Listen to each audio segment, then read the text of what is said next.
It was one of those early fall days that inspired poets to write and artists to paint. The sky was a peaceful blue.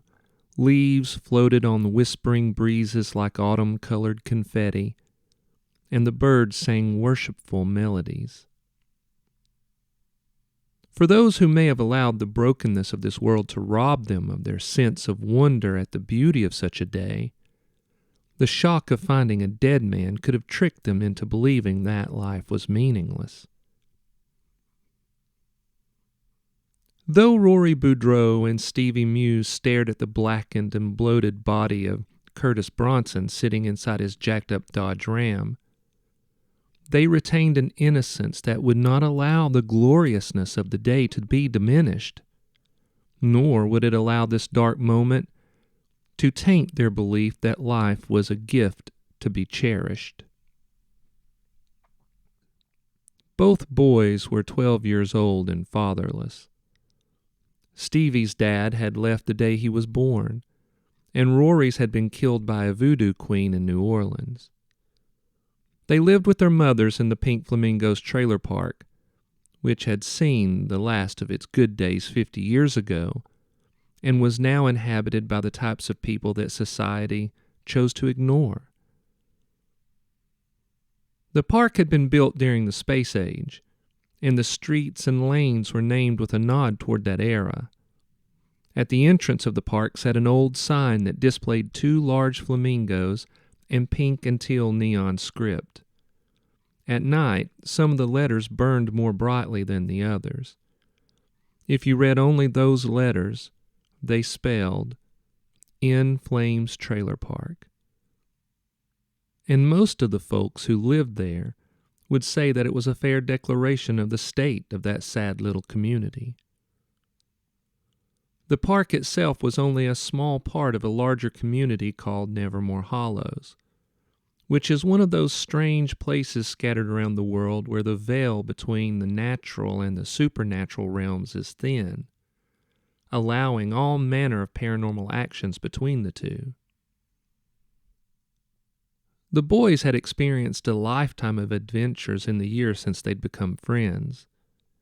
They had fought the ghost of a serial killer, had been kidnapped by a man who carved his face with a razor blade to resemble a jack-o'-lantern, and had become the sworn enemies of a demon-possessed monkey who called himself Psycho Juju. And through it all, they had grown as close as brothers. And surprisingly, they had found a father figure in Ivan Ivanovich, the park's live-in custodian. Ivan looked to be a fit 50 years old, but the boys thought that he was much older. He wore his hair in a buzz cut and carried himself like a soldier trying to find peace after seeing too much war. He was a man of few words, but had come to care deeply for the boys, and had made a solemn oath to not just protect them from harm, but to teach them how to defend themselves.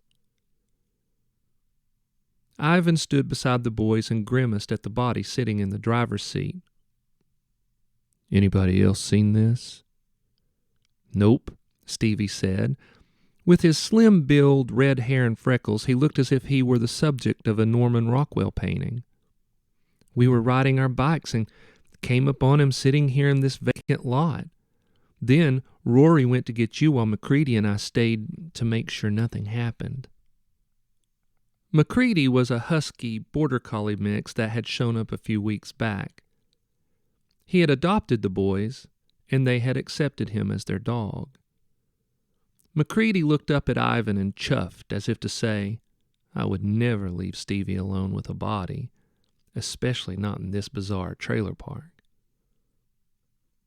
Rory had dark hair and dusky skin and spoke with a Cajun patois. "Ain't nobody dies in this trailer park from natural causes," he said.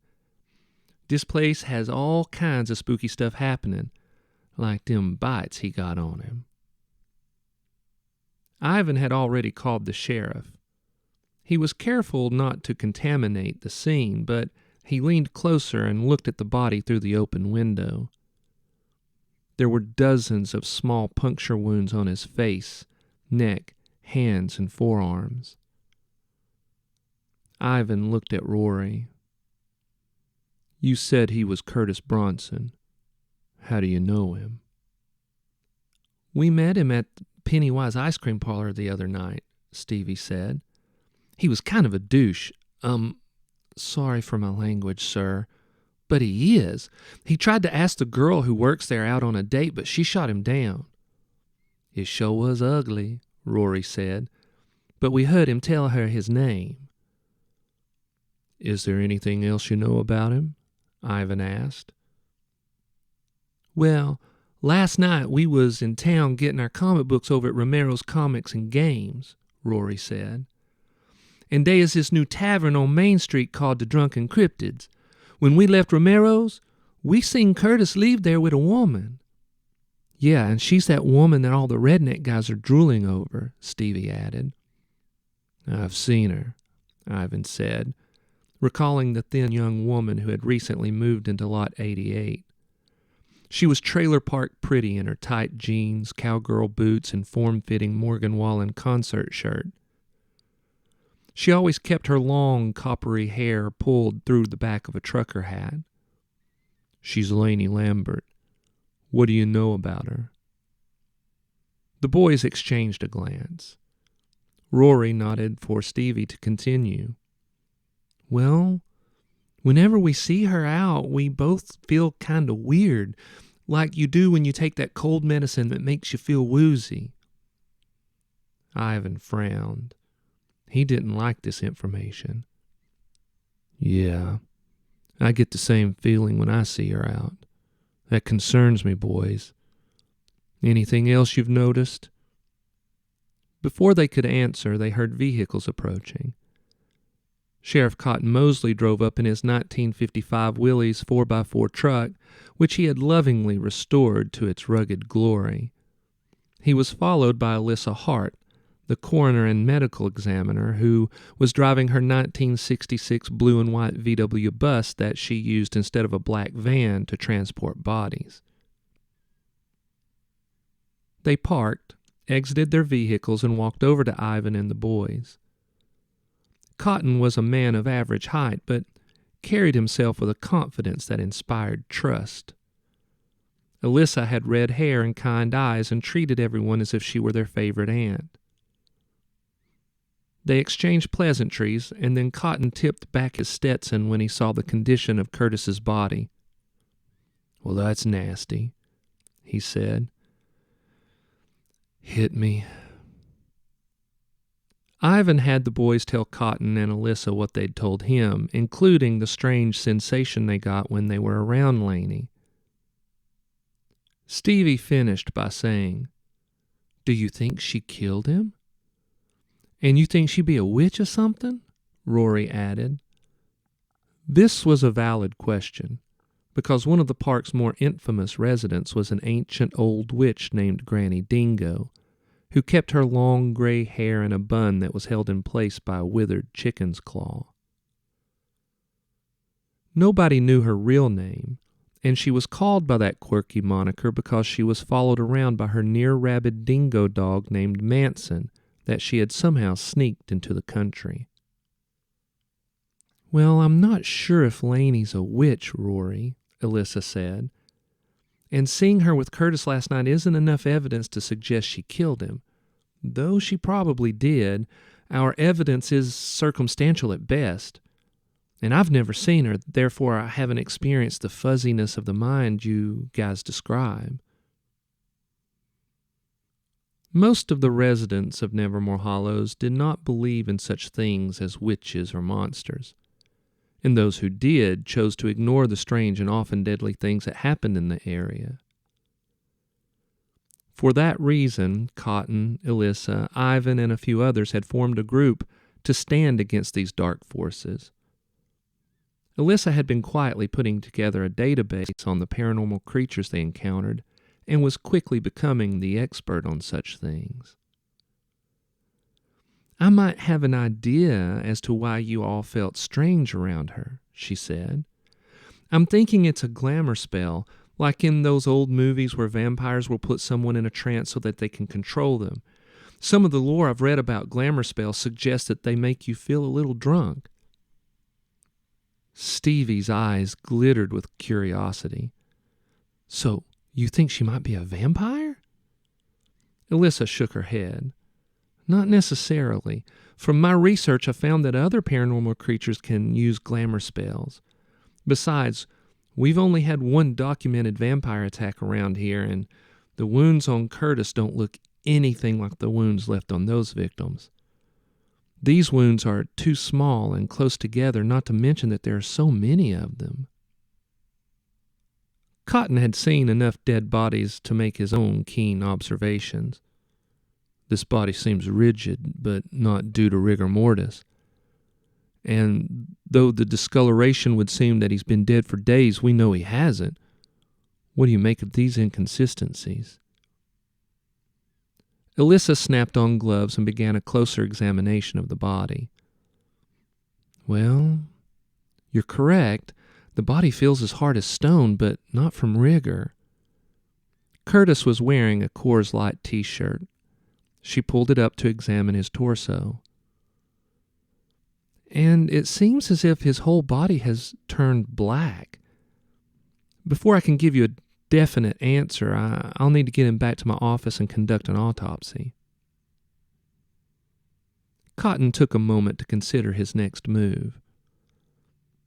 "Because of the layout of this community, it will be too difficult to set up surveillance on Laney's trailer. It will be too obvious and she'll know that we're on to her. But I'll have a deputy set up at the entrance of the park. We'll make it look like a speed trap, and we can monitor when Laney comes and goes." "I'll patrol inside the park," Ivan said. "I'll coordinate with your deputy when they get here." Cotton and Ivan helped Alyssa get Curtis into a body bag. Cotton had called for a tow truck, and it arrived while they were loading him into the back of Alyssa's bus. After the truck was taken away, Cotton and Alyssa left. Ivan turned to the boys and McCready. "Stay away from Laney. You've had enough dangerous adventures lately. Let this go." Stevie and Rory presented Ivan with innocent looks that failed to hide their mischievous nature. "We just gonna ride around a bit more this evening," Rory said. Ivan knew that these boys respected him, but long ago he had also been an adventurous boy. As much as he wanted to believe they would not let their curiosity get them into trouble, he knew better. He pointed at McCready. "Protect them," he said. McCready locked his eyes onto Ivan's. He chuffed and nodded, as if to say, "With my life." Because McCready had already once saved the boys from what seemed certain death, Ivan trusted the dog more than he trusted any man other than Cotton Mosley. So he turned, stalked over to the pink and white golf cart that belonged to the park, and which he had modified with a gas engine, and shot off down the lane. When Ivan was out of sight, Rory said, "I say we go find Laney and investigate." "We can't be completely sure she did this," Stevie said. "I mean, it's kind of stupid to dump a body in the place where you live." Rory waved his arm around at the trailer park. "You done seen the people who be living in this park, Stevie. Is any of them smart?" Stevie shrugged. "Good point. But Ivan is right in saying we've gotten into a lot of dangerous situations lately. Maybe we need to sit this one out." The dynamic between the boys was that Rory was the impulsive one who got them into trouble, and Stevie was the calculated one who figured a way out. With a mischievous gleam in his eyes, Rory considered what Stevie said. "Just because we're going to try and find this girl don't mean we got to talk to her. We just find her and watch and see what happens. Right?" Stevie reached out and rubbed McCready's back as he thought, causing the dog to give a happy wag of his tail. Okay, I'm in, but if we find her, we don't interact with her. I mean it this time, Rory. Promise me.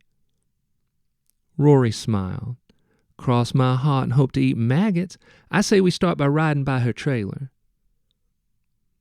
They got on their bikes and pedaled away, McCready padding between them, alert for any danger.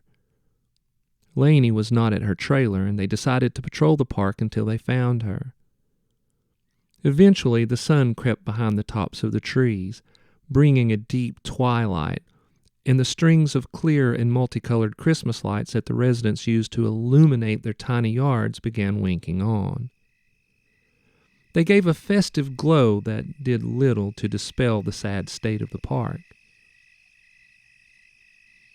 The boys and the dog rounded a corner and came upon the trailer where Cosmo Cleek lived. Cosmo claimed to be 40, but looked to be 100. He was small, wrinkled, and bald. No matter the weather, he always wore boxers and a t-shirt and a pair of mismatched cowboy boots. He topped it off with a tattered flannel bathrobe which he called his magical cloak. He sat in an aluminum lawn chair with green and white webbing, awash in the glow of his multicolored strings of lights which were strung up on poles. There was an old Coleman cooler sitting on the ground in front of him that he was using as a table. On top of the cooler was a chocolate cake and a half-gallon of milk, and an old dented jack-in-the-box. There were 2 other lawn chairs placed next to the cooler. As the boys got close, he motioned them over. The boys loved visiting Cosmo. Part of the fun of hanging out with him was that he claimed to be a wise man, though he was usually, but not always, wrong in his prognostications. The boys parked their bikes at the edge of the lot and walked over to Cosmo. He croaked. "Is that there a dog?" This was the first time the boys had spoken with Cosmo since McCready had come into their lives. Both nodded, and Stevie said, "Yes, sir. His name is McCready." McCready stopped a few feet away from the old geezer, squinted his eyes, and sniffed. After a moment, he seemed to make up his mind, wagged his tail, and walked over and let the old man pat his head. Cosmo coughed out a laugh. "Ha-hay!" Then he leaned over and grabbed McCready's head in both his gnarled hands and peered deep into the dog's eyes. After a long moment, Cosmo simply said, "Yep." He let go of McCready and motioned toward the 2 additional lawn chairs. "Have a seat, boys. Tell me what you 3 been up to." The boys sat, and McCready wandered over and laid down between them. "We found a body today," Stevie said. Cosmo slapped his knee as if he were having a blast. "Ain't you boys always in a pickle? Why did you find it?" The boys had become used to Cosmo's strange style of conversation. "Not sure why we found it," Stevie said, "but it was gross." "It was a man sitting in his truck," Rory added. "He was all black and bloated." Cosmo leaned forward in his chair. "We can discuss more while we eat. You didn't know you'd be by tonight, but Melvin and I did."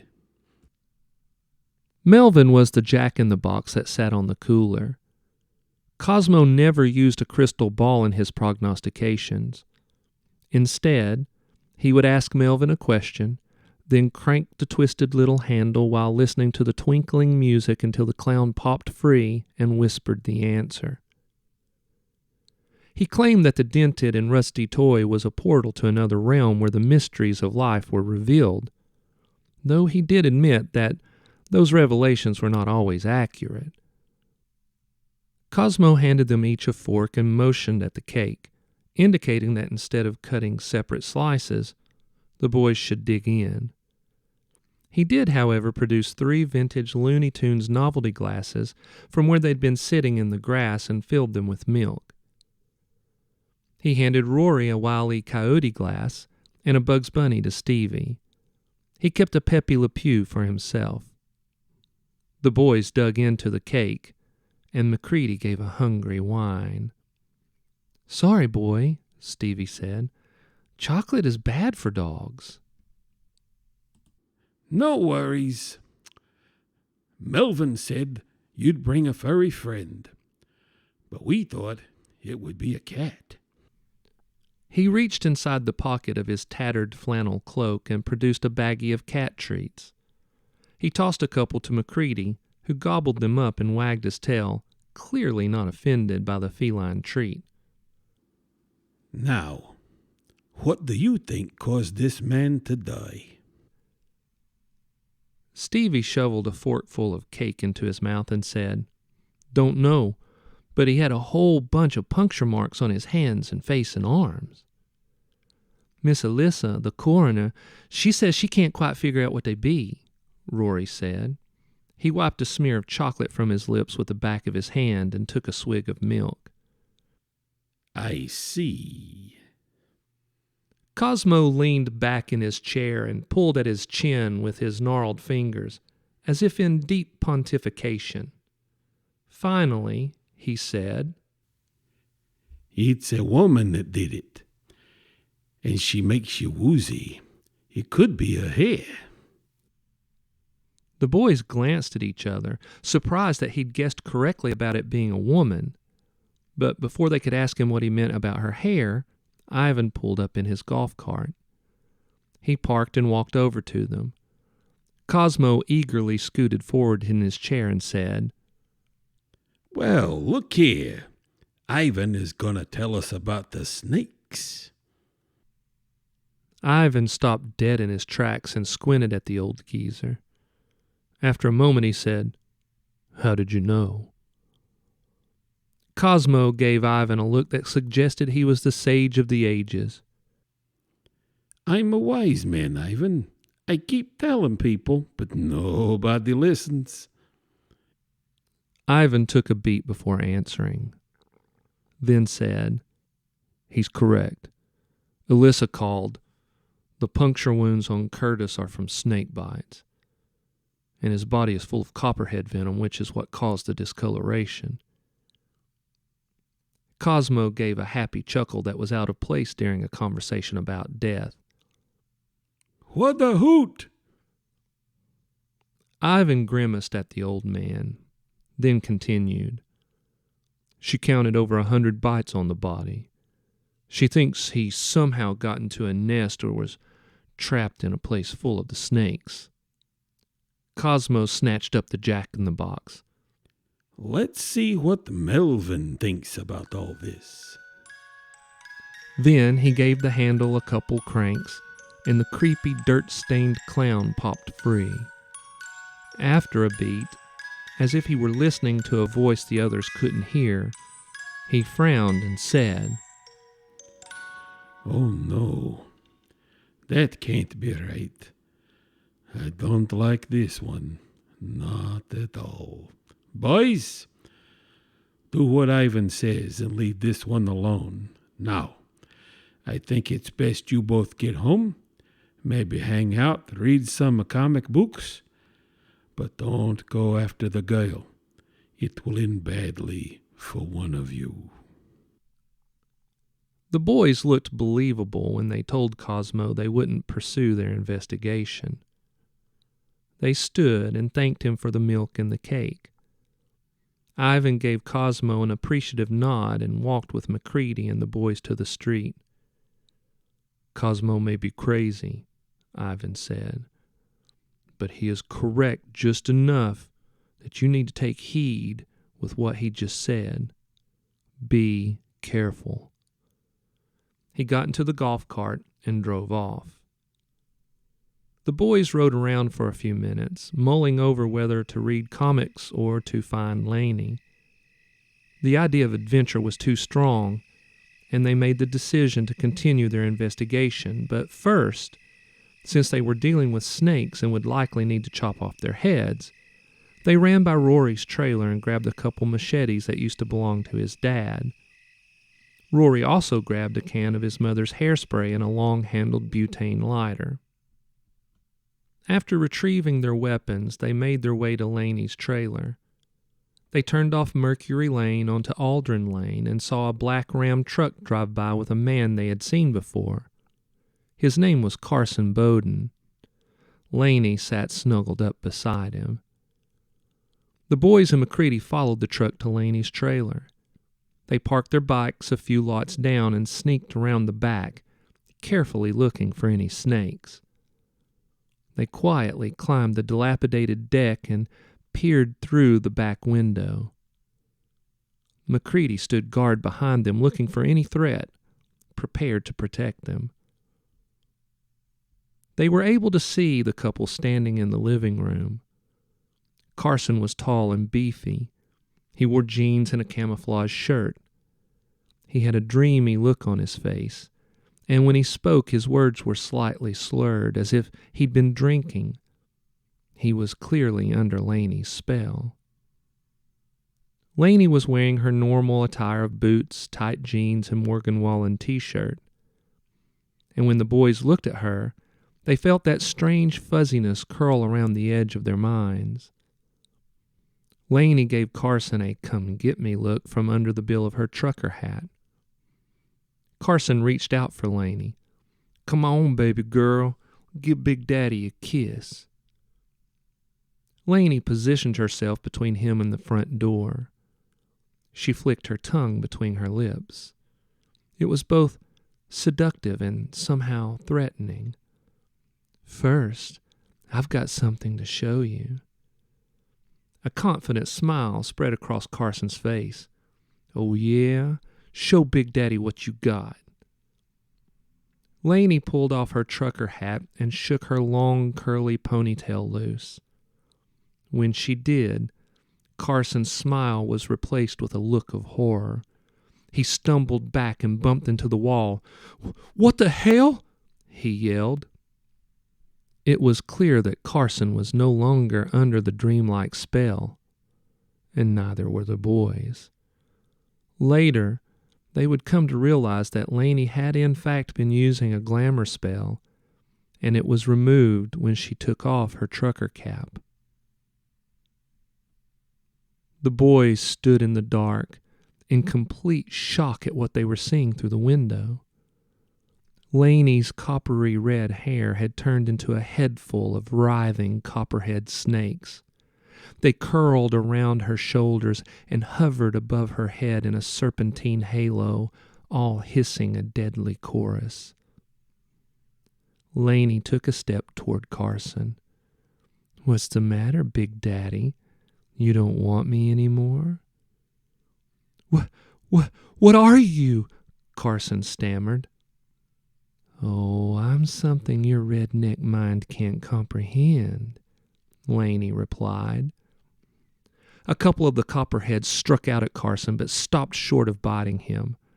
Carson said, "Damn!" and inched toward the kitchen. "Look, lady, I don't want nothing you got. You just let me go. I won't tell nobody nothing about this." Laney took a step closer to him. 4 of the copperheads struck out and bit him, 1 on the face, another on his throat, 2 on his chest. Carson grunted in pain and stumbled away from her. He tried to run toward the back door. Snake quick, Laney jumped onto his back, wrapped her legs around his waist and her arms around his neck.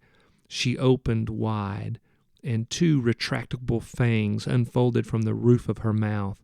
She leaned forward and sunk them deep into Carson's cheek.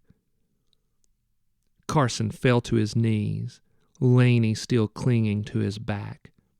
He tried to reach behind him and grab her, but the copperheads struck him repeatedly, plunging their fangs into his arms, leaving dozens of wounds. Finally, Carson coughed, and a bloody froth spilled over his lips. Then, Laney let go of him, and he fell face first onto the floor. He convulsed for a long moment, then went still. Laney rolled him over and squatted down onto his chest, watching as his skin began to turn black from the poison. Stevie, heart pounding, glanced over at Rory and saw that he'd gone pale. Rory whispered, "What the heck we be looking at?" "She's a Gorgon," Stevie replied, knowing that his friend already knew that and was just reacting to the shock by asking a rhetorical question. Just then, Laney looked up and toward the back door window. It happened too fast for the boys to duck out of sight. Every one of the snakes on her head began to writhe angrily, and Laney hissed in rage. She shot up from Carson's body and ran toward them. The boys jumped off the small deck and ran around the corner of the trailer. McCready stayed behind, getting between the boys and Laney as she shot out the door and down the steps after them.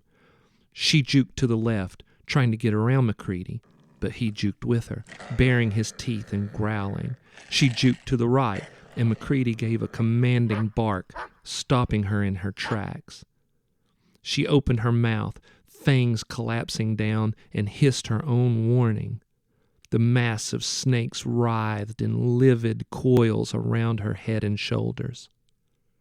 The boys made it to their bikes, and Rory gave a short whistle, which was McCready's cue that they were safe. McCready slowly backed away, then turned and ran off after them. Laney gave chase. As she did, she yelled, "You're not going anywhere." Then she began speaking in a slippery, ancient language. The boys pedaled down the lane, McCready running behind them. They made it to the intersection and skidded to a stop. In the lane, blocking their way, were what looked to be hundreds of copperhead snakes. The boys glanced to the lots on either side of them, with the intent to cut through the yards, but they were also writhing with snakes. Laney rounded the corner of her trailer and strode down the middle of the lane behind them, blocking their escape. McCready turned and barked a warning. Laney stopped 20 yards away. A confident smile slithered across her face. "Oh, boys, you should have left me alone. Now you're going to die." Rory glanced at the snakes blocking the intersection. They were slowly moving closer. He looked at the yards on either side of them. Those snakes were also inching toward them. "We gotta do something, Stevie." Stevie pulled his machete from the sheath he had tied to the bike frame. Rory nodded and did the same. McCready stood between them and Laney, and the boys turned toward the snakes that were inching toward them. A snake shot out from the yard beside Rory. He stepped back, swung the machete, and cut the snake in two. Two more struck out at Stevie. He jumped away from one and brought the blade down onto the other one, severing its head. Rory stepped over and severed the head of the second one, but they were forced to relinquish some of their ground and step closer to Laney. "I don't think they're going to bite us," Stevie said. "I think she's used them to push us closer to her so she can kill us." "That ain't going to happen," Rory said. He snatched the can of hairspray from where he'd taped it to his bike frame and the lighter from his back pocket. He flicked the lighter and sprayed a flame at the mass of snakes that were pressing in on them. His intent was to create a path so they could escape. A half-dozen snakes caught fire and writhed in agony, while the other snakes scrambled back, but not enough to create a path through them. Stevie said, "Crap, it was worth a try." Then he twisted and lopped off the head of another snake as it struck toward him. Rory sprayed another blast of fire at the writhing, hissing mass, forcing them back. He shot a glance at Laney. "Why did you kill those guys?" he asked. The look on Laney's face indicated that she didn't think he was worthy of a response. But after a moment she said, "It's how I reproduce." Rory was confused at how that was possible, considering she'd killed Carson before any kind of reproduction he knew of could happen. "Well, that don't make sense." Laney shook her head, her locks of snakes bobbing along as she did. I typically don't reveal my true self to men until after the mating. I already got what I needed from Curtis earlier, and tonight I was just killing Carson for fun." She spoke again in that serpentine tongue, and the snakes that surrounded the boys shot forward, forcing them toward her. McCready growled a warning, but it appeared there was no escape. Just then, they heard the roar of an engine, and from around the corner came Ivan in his souped-up pink and white golf cart. He bounced over the curb, landed amidst the massive snakes in the road, squishing some into a bloody mess, causing the others to scatter away. He turned toward them, causing the cart to momentarily pop up on two wheels. It plopped down, crushing more snakes, and roared past the boys. McCready scrambled out of the way, and Laney hissed in surprise when she saw that Ivan held a sickle with a long, wickedly curved blade in his left hand. She started to turn and run, but before she could, Ivan sped past her and hacked the sickle across her neck, then slid the cart around in a 180-degree arc facing her and the boys. Laney's head spun up off her shoulders, her mouth and eyes wide in shock. Then it landed in the street with a meaty thud. Her body collapsed in a bloody spray.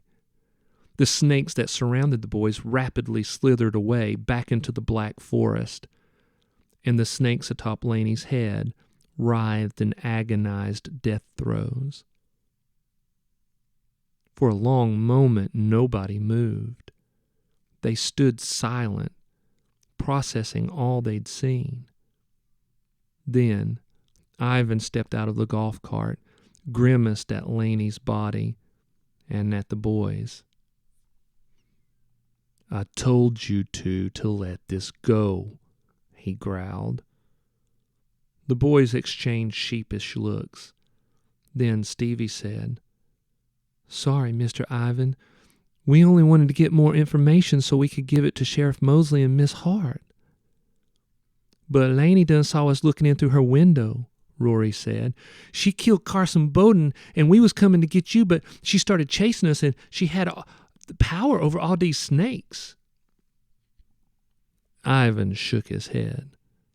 "That's not the point. I promised both of your mothers to keep you safe. Part of that is teaching you when to stand up and walk away. This was a walk-away moment. You didn't need to be involved." The boys looked down at their feet. Even McCready glanced away and gave a whine. Stevie said, "We're sorry, sir." Ivan let the moment linger, then said, "Okay." He snatched his phone and called Cotton and told him what had happened, then hung up. "Is Mr. Mosley mad at us?" Stevie asked. Ivan shook his head. "No. He's glad you two are safe. He and Alyssa are headed this way." 20 minutes later, they arrived and collected Laney's and Carson's corpses into body bags and discarded the dead snakes. Afterward, Alyssa pushed a stray strand of hair behind her ear. "I wonder why Laney was doing all this." "She was mating with them," Stevie said. Alyssa looked surprised. "How do you know that?" "Laney told us," he replied. "Yeah, just before she was going to kill us," Rory added. Alyssa knew these boys well, but was always surprised at their resiliency, at how they could stare directly into the eyes of evil and be so cavalier. She hoped they never lost that gift. "Well then, that's interesting. I'm curious to see what I find when I perform her autopsy. I'll let you all know." She and Cotton said goodbye and left the park. When they were alone, Stevie turned to Ivan and said, "You showed up just in time, sir." "It's because of Cosmo," Ivan grunted. "When I circled back around while patrolling, he flagged me down, Gave me the sickle and told me it was time to kill some snakes at Trailer 88. Told me to hurry or you two boys would be toast. For a moment, they stood in quiet, each considering if Cosmo could be both wise and insane. MacReady broke their pontification with a happy chuff that seemed to say, "Does it really matter?" "Well, we need to go thank him," Stevie said. The boys followed Ivan on their bikes as he drove the golf cart, with MacReady sitting beside him, to Cosmo's trailer. They found the old man just as they'd left him, sitting in the glow of his multicolored Christmas lights, drinking milk from his Pepe Le Pew glass. He'd put out an additional lawn chair for Ivan and motioned for them to take a seat. On the Coleman cooler sat the Jack-in-the-Box and the cake. He handed each of them a fork and motioned for them to dig in. He poured the boys some milk in the glasses they'd used earlier, and some for Ivan in a Yosemite Sam glass. He had more of the cat treats in a Scooby-Doo cereal bowl for MacReady. After he'd completed his duties as a gracious, albeit quirky host, he leaned back and said, "So, tell me and Melvin about this Gorgon you killed." Ivan took a sip of milk to wash down a bite of cake. "How did you know it was a Gorgon? We didn't even know until a few minutes ago." Cosmo pointed a gnarled finger at the Jack-in-the-Box. "Melvin told me." There was a beat while Ivan and the boys wondered again at Cosmo's sanity. Then they settled back in their chairs, and in the festive glow of the lights, they ate cake, drank milk, and regaled the old man with their story of how they had killed a trailer park Gorgon.